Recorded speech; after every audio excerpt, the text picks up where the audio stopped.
Mənim nə Realda, nə Barsada. Mən əzəldən özümü tanıyandan bəri mən Manchester fanat olmuşam.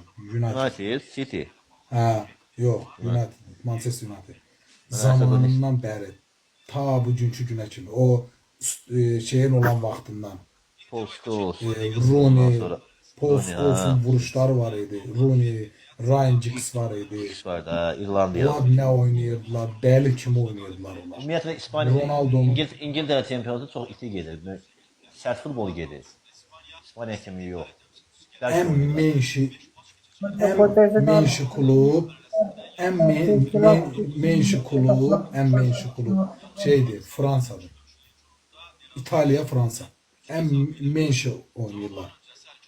Ən bolşu Belə klub. sərt oynayan, belə oynayan, bəlkə oynayan, Ən bolşu klub. açıq futbol oynayır Ən İngiltərə. çox gol vuran